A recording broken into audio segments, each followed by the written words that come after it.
வணக்கம் வந்தோனியின் நலப்பறைகள்.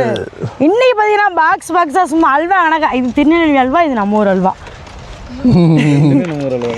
ஆமாம், எல்லாமே நம்ம ஊர் அல்வா தான். நம்ம கைப்பட சூப்பராக தூண்டில பிடிச்சா டப்பால் அடைச்சோன்னு சொன்ன மாதிரியே இந்த பக்கம் இருக்கிறது பூரா வஞ்சரம் பற்ற கருவாடு, இந்த பக்கம் இருக்கிறதெல்லாம் கட்டா பற்ற கரு. என்னமோ எல்லாத்தையும் டப்பா பற்ற கருவாடு என்னமோ எல்லாத்தையும் டப்பால் அடைச்சி வச்சுட்டு இதில் எப்படி வித்தியாசம் தெரியும்னு கேட்டிங்கன்னா இங்கே வாங்க நான் காட்டுறேன். வஞ்சரம் கருவாட்டுக்கும் இந்த கட்டா கருவாட்டுக்கும் டிஃப்ரெண்ட்டை பாருங்கள், நல்லாவே பார்த்தாலே தெரியும்.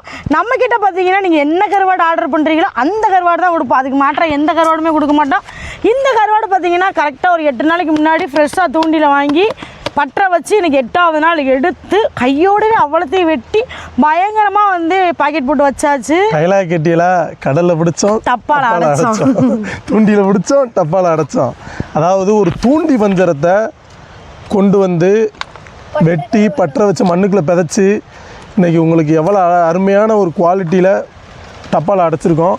இந்த பாக்ஸ் தான் உங்களுக்கு பாக்ஸ் கணக்கு. உங்களுக்கு எத்தனை பாக்ஸ் வஞ்சரம் வேணும், எத்தனை பாக்ஸ் கட்டா கருவாடு வேணும் அப்படின்ற சொல்லுங்கள். ஒரு பாக்ஸ் வாங்கினீங்கன்னா குறைஞ்ச 2 மாதத்துலேருந்து 3 மாதம் வரை நீங்கள் சமைக்கலாம். ஒரு பீஸோ 2 பீஸோ எடுத்து போட்டீங்கன்னா அவ்வளோதான். பக்கத்து வீட்டுக்காரங்களாம் அம்மா வீட்டில் என்ன மணக்குது என்னாச்சு அப்படின்னு. இது சொல்லில்ல செயல் என்ன நாங்கள் எங்கள் வீட்டில் செஞ்சு பார்க்குறதா. எந்த கருவாடு தயாரிப்பு முறையுமே நாங்கள் சாப்பிட்டதுக்கப்புறம் தான் உங்களுக்கு கொடுப்போம்.